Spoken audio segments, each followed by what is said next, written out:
Les soldats ukrainiens qui se battent sur la ligne de front dans la région du Donbass réclament plus d'armes pour repousser les avancées territoriales de la Russie. Les eurodéputés sont partagés après le discours de Donald Tusk. Le Premier ministre polonais a appelé mercredi à un réarmement massif de l'Europe et a fustigé le pacte vert. Dans sa première interview de président, Donald Trump fustige le bilan de Joe Biden et dit hésiter à démanteler l'agence fédérale chargée des catastrophes naturelles. Riyad annonce son intention d'investir 600 milliards de dollars aux États-Unis ces 4 prochaines années, annonce du prince Mohammed Ben Salman à Donald Trump. La Californie à nouveau face aux flammes. Un incendie s'est déclenché au nord de Los Angeles. 50 000 personnes ont reçu un ordre d'évacuation.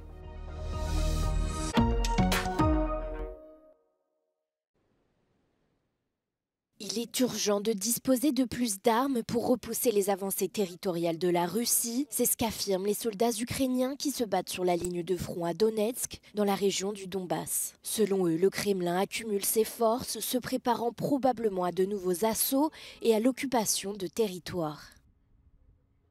Les soldats ukrainiens réclament plus d'obusiers de 155 mm, conformes aux normes de l'OTAN, des armes jugées très efficaces sur le champ de bataille, leur permettant de protéger leur position à distance. Pendant ce temps, la Russie continue de pilonner quotidiennement les villes ukrainiennes. Une attaque sur le sud de l'Ukraine, à Mykolaïv, a blessé au moins 2 civils selon les autorités locales. Les frappes de drones auraient endommagé les maisons, entraînant une perte d'électricité et de chauffage en plein hiver. Une autre vague d'attaques de drones a visé la ville de Sumy, dans le nord de l'Ukraine.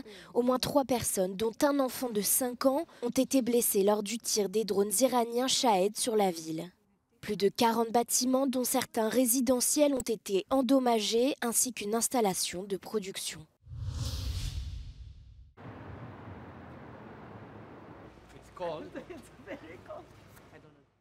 Pour Donald Tusk, l'augmentation des dépenses de défense est une question de survie pour l'Europe.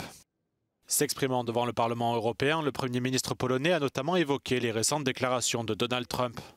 Durant sa campagne électorale, le nouveau président américain a exhorté les membres de l'OTAN à investir 2% de leur PIB dans la défense, un seuil qu'il a relevé à 5% depuis sa victoire.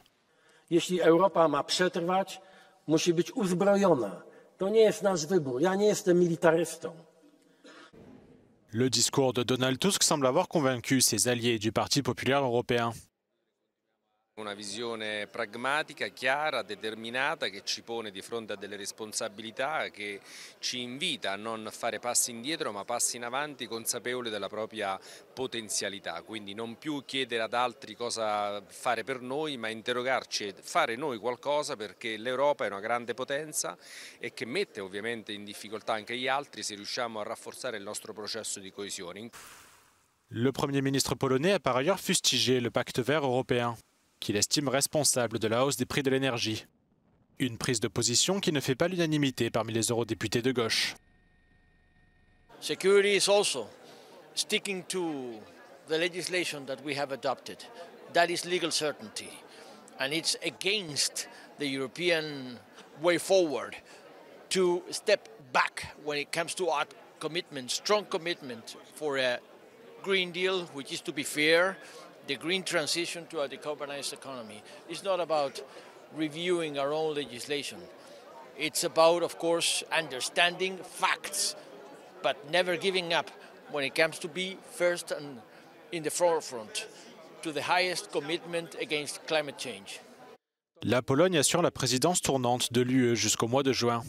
Un mandat que Donald Tusk a placé sous le thème de la sécurité européenne. Le retrait des États-Unis de l'accord de Paris pousse les États signataires, et l'Europe en premier lieu, à réaffirmer leur engagement dans la lutte contre le réchauffement. L'objectif de l'accord de Paris est de freiner la hausse des températures moyennes. Selon la présidente de la Commission européenne, Ursula von der Leyen, l'accord de Paris reste le meilleur espoir de l'humanité. De son côté, le commissaire européen en charge du climat, Wopke Hoekstra, estime regrettable la décision du président des États-Unis. Well, first and foremost, we will continue to engage with our American friends and partners across domains, in the domain of geopolitics, in the domain of trade, but also in the domain of climate action. But also, this will require more assertiveness, more diplomacy from Europe across the globe. And of course, when there is a vacuum, others will fill it. And that holds good for us, but I'm sure the Chinese, the Indians and others will play their part as well. Aux yeux de Wopke Hoekstra, avec ou sans les États-Unis, l'Europe doit garder le cap et continuer ses efforts pour réduire sa dépendance aux énergies fossiles. So what we will do is a couple of things in the years to come. You know, we will continue to double down on renewables, on grid capacity, on battery capacity. That is one. Secondly, we're going to be very, very clear on making sure we enhance our autonomy and decrease our dependencies. Le commissaire rappelle par ailleurs que la Chine est actuellement responsable de 30% des émissions mondiales de gaz à effet de serre. L'Union européenne reste donc très attentive au respect des engagements de Pékin. L'ONG Greenpeace a remporté son procès contre l'État néerlandais, qui devra désormais prendre davantage de mesures pour limiter les émissions d'azote. La décision rendue mercredi par le tribunal de La Haye oblige le gouvernement des Pays-Bas à respecter les objectifs de réduction des émissions d'ici à 2030, sous peine d'une amende de 10 millions d'euros. Bovendien heeft de huidige regering tot op heden geen beleid afgekondigd op grond waarvan met enige wetenschappelijke zekerheid kan worden aangenomen dat bij uitvoering daarvan het wettelijk stikstofdoel voor 2030 zal worden behaald. De rechtbank zal de staat dan ook een dwangsom opleggen voor het geval het wettelijk stikstofdoel voor 2030. Le tribunal estime que les Pays-Bas ne font pas assez pour protéger leurs réserves Natura 2000, des zones naturelles préservées encadrées par l'Union européenne. Un plan national de défense des zones rurales a été mis en place par le gouvernement précédent, mais celui-ci a déjà été presque entièrement supprimé par la nouvelle coalition dirigée par l'extrême droite. Le nouveau gouvernement a par ailleurs réduit le fonds de transition écologique de 24 à 5 milliards d'euros.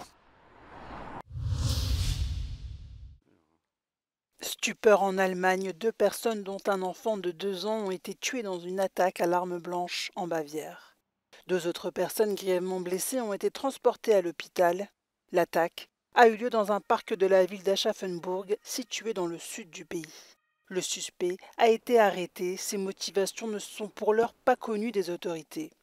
L'enquête se poursuit, la police cherche à savoir si le suspect connaissait les victimes. Ces derniers mois, l'Allemagne a été secouée par plusieurs attaques au couteau.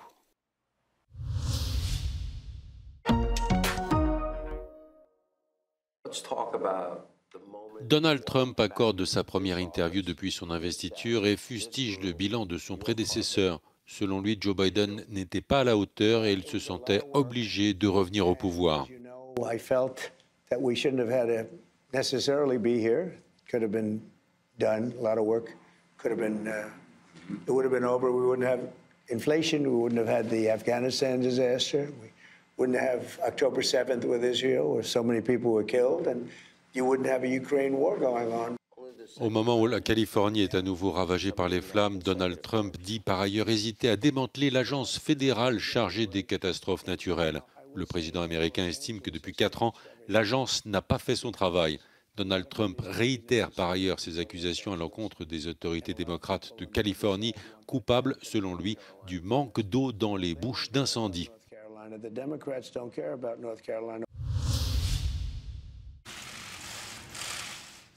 Mohammed Ben Salman annonce que son royaume compte investir 600 milliards de dollars aux États-Unis dans les 4 prochaines années. Selon un communiqué du ministère saoudien des Affaires étrangères, le prince en a fait l'annonce lors d'un entretien téléphonique avec Donald Trump. Riyad ne précise pas les secteurs où ces investissements pourraient être destinés. Mohammed Ben Salman a félicité Donald Trump pour son retour à la Maison-Blanche. Les relations entre Washington et Riyad se sont renforcées lors du premier mandat du président américain. En 2017, Donald Trump avait bousculé les traditions et choisi l'Arabie saoudite pour son premier voyage à l'étranger en tant que président des États-Unis. Donald Trump a pour ambition d'obtenir de l'Arabie saoudite la reconnaissance de l'État d'Israël. Riyad a suspendu les pourparlers après les massacres du 7 octobre et le déclenchement de la guerre entre Israël et le Hamas.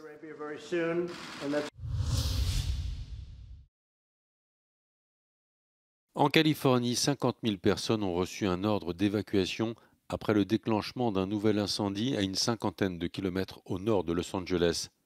Des vents chauds et secs renforcent le brasier et les flammes ont ravagé près de 4 000 hectares en quelques heures. Des milliers de pompiers, des avions et des hélicoptères sont déployés dans la région du lac Castaic. La ville de Santa Clarita est proche de l'incendie et les autorités ont fermé une portion d'autoroute de la région. Les services pénitentiaires ont évacué 500 détenus d'une prison menacée par les flammes et 3 autres prisons pourraient en faire autant. Les services météorologiques annoncent de la pluie ce week-end. Les précipitations viendraient en aide aux pompiers et en même temps pourraient engendrer des ruissellements toxiques.